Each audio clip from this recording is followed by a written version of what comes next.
बिस्मिल्लाहिर्रहमानिर्रहीम। अस्सलाम वालेकुम नाज़रीन, आप देख रहे हैं आरिफ हमीद भट्टी यूट्यूब चैनल। नाज़रीन, कश्मीर हो, रोहिंग्या हो, जहाँ कभी भी मुसलमानों पर जुल्म व सितम हुआ, मुसलमानों को नाहक कत्ल किया गया, इंसानी हकूक़ की अलमदार तंजीमें, सुपर पावरें कभी नहीं बोली। लेकिन निज़ाम कुदरत है, जुल्म का एक दिन आखिर होता है, जालिम अपने अंजाम को पहुँचता है, जुल्म जितना भी बढ़ जाए मिट जाता है। आज 2016 से लेके 17 तक मुसलमानों पर रोहिंग्या में कत्लो गारत के बाजार गर्म किए गए। दहशतगर्दी, दरिंदगी की वो मिसालें कायम की गई जो आज तक ख़त्म नहीं। उस वक़्त वहाँ की फ़ौज, म्यांमार की फ़ौज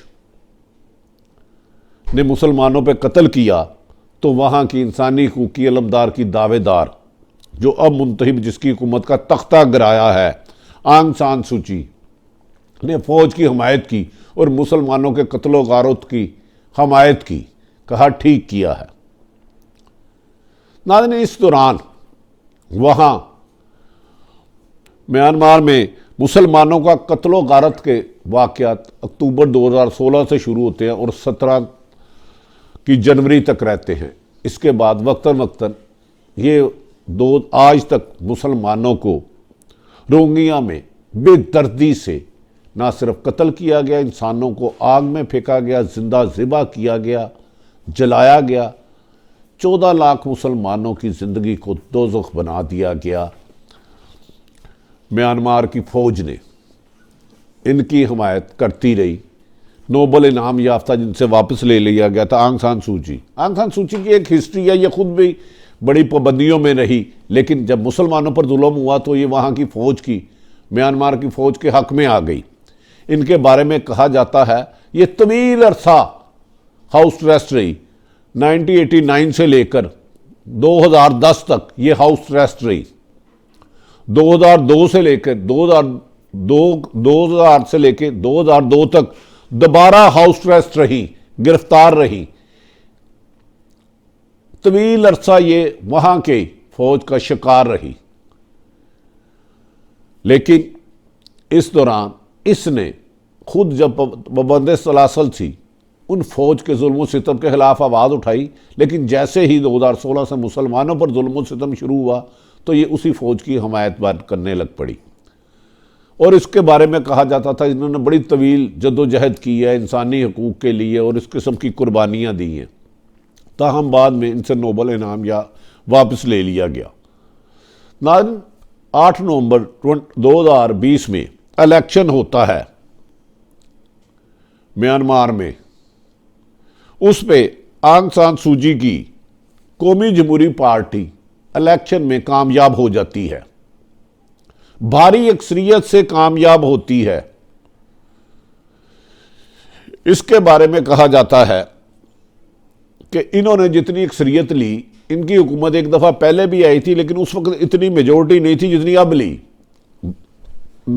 ये 2020 में इन्होंने कुल नशिस्तें थी म्यांमार की 498 में से इन्होंने जो सीटें हासिल की, इनकी जमात ने जो सीटें हासिल की, कौमी जमहूरी पार्टी ने 396, जिस पर वहाँ की फ़ौज ने इल्ज़ाम लगाया कि आंग सान सूची ने कि जमात ने धांधली की है और ये गैर कानूनी तरीके से इक़्तिदार में आई है। नान इसके पसे पर्दा थोड़ा सा इसका अंजाम जो बुरा हुआ है, इसकी आज हुकूमत का तख्ता उल्टाया गया है, इसके पीछे जो मुसलमानों के साथ म्यांमार में हुआ, रोहिंग्या में हुआ, उसकी मुख्तसर सी दास्तान बताता हूँ आपको। मैंने अर्ज़ किया 2016 से हुआ मुसलमानों के कत्लो गारत। 36,000 मुसलमानों में जिंदा इंसानों को, औरतों को, बच्चों को आग में फेंक के झुलस गए, जला दिया, मार दिया आग में। 24,000 लोगों को बेदर्दी से, दरिंदगी से, इज्जत फरोशी के बाद, इधर लूटने के बाद कत्लो गारत की गई। उन्हें मार दिया गया जान से। 1,16,000 अफराद मुसलमानों पर इस किस्म का तशद्दुद किया कि इंसानियत भी थड़थड़ाने लगी।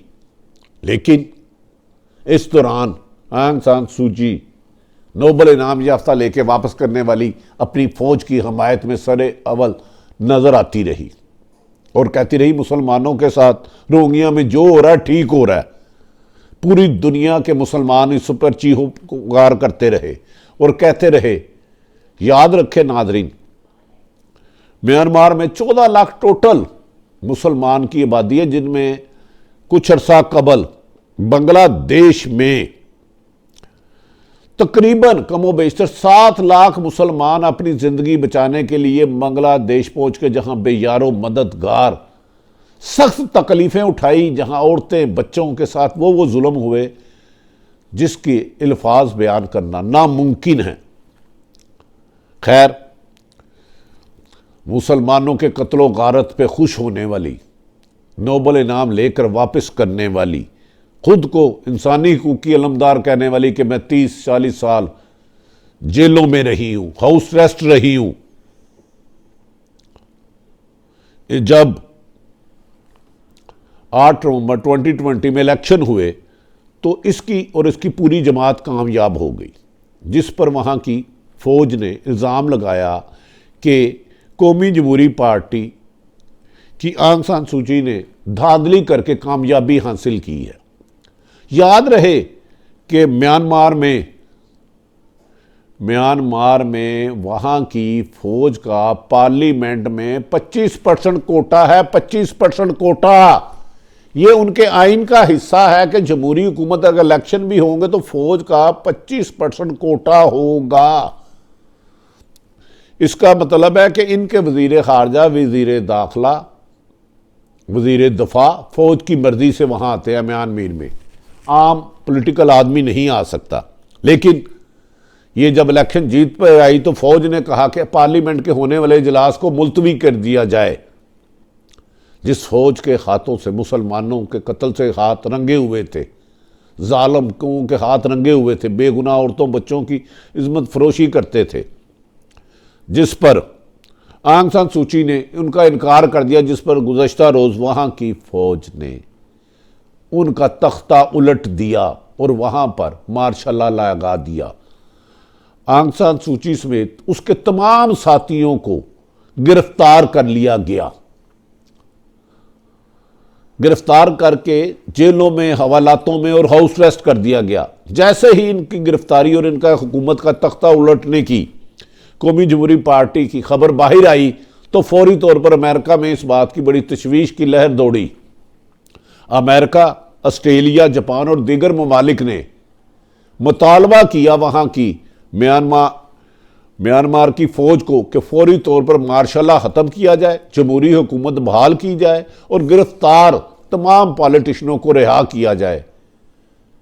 आज सूची को अपनी तकलीफ तो नज़र आ रही है। जब मुसलमानों को काटा जा रहा था, ज़िबा किया जा रहा था, उस वक़्त क्यों खामोश थी? ये खून नहक जहाँ भी बहता है बोलता है। लेकिन जब मुसलमानों को मारा जा रहा था तो उस वक़्त खामोश रहने वाले आलमी ताकतें आज सिर्फ एक हुकूमत का तख्ता उलटने पर सीख पा हो गए। काश जब बेगुनाह, जैसे कश्मीर में मुसलमानों पर जुल्म सितम किया जाता है, फ़लस्तीन पे किया जाता है और दीगर ममालिक में किया जाता है, न जाने उस वक़्त दुनिया की इंटरनेशनल सुपर पावरें मुसलमानों के हक़ में आवाज़ क्यों नहीं आती, क्यों आवाज़ बुलंद नहीं करती और जालिम जो जिस भी मुल्क में हो रहा उनको रोकने के लिए इक़दाम क्यों नहीं करते। एक नाहक इंसान का कत्ल पूरी इंसानियत का कत्ल है। जुल्म आखिर जुल्म है, बढ़ता है तो मिट जाता है। वो फौज जो बेगुनाह नहत्ते मुसलमानों को मार रही थी आज खुद भी ख़तरे में आ गई है। यही मकाफ़ात अमल है, यही अल्लाह का निज़ाम है। नाज़िम आरिफ हमीद भट्टी ने इंटरनेशनल इस खबर को आप तक पहुँचाया। अगर आरिफ हमीद भट्टी का यूट्यूब चैनल पसंद आए तो इसे सब्सक्राइब करें, बेल आइकन प्रेस कर लें, जैसे ही नई वीडियो आए आप तक हक़ाइक़ पहुँच सके। अपने इर्द गिर्द रहने वालों की खुशियों का ख्याल रखें। पाकिस्तान जिंदाबाद।